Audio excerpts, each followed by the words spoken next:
Many businesses are rehiring workers who were laid off during the pandemic, and some are even giving incentives or raises in high-demand areas. But that creates a dilemma for many lower-income workers. Local 12's James Pilcher explains in the latest installment of our ongoing series, Childhood Poverty: Cincinnati's Crisis.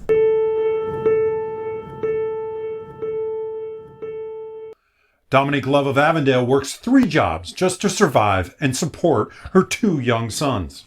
I have to work multiple jobs just to make ends meet, and it's still not enough. I'm a single mother with 2 boys who can't get anything, and everything. It just is like the more money I bring in, the more money I'm dishing out. So it's like I'm basically working just to pay bills. That's because Dominique is one of thousands of low-income workers impacted by what's called the cliff effect. That's when someone loses valuable government assistance when they get raises or better positions. A new study by UC and the Women's Fund of the Greater Cincinnati Foundation gives this example. Someone earning $12 an hour who goes from 20 hours a week to full-time 40 hours a week would only net about $2 an hour more. That's because they would lose access to benefits such as food stamps, Section 8 public housing assistance, and Medicaid. So the self-sufficiency amount in Hamilton County for a single parent of a preschooler is right about $40,000. Whereas the federal poverty level for that same 2-person household is about $16,500. The problem is magnified locally.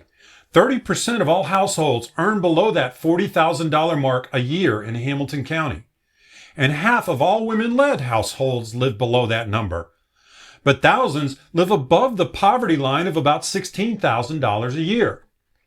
Megan Cummings of the Women's Fund says it creates a disincentive to work.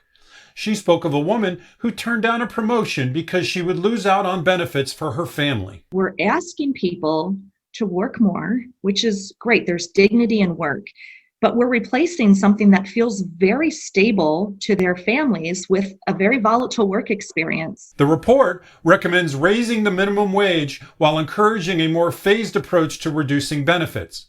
Dominique doesn't want to work less, and she says she's not looking for a handout. She just doesn't want to feel like she's falling behind every month. As soon as you start doing good, they take everything away from you immediately, and it's like you fall into a cycle of debt. James Pilcher, Local 12 News.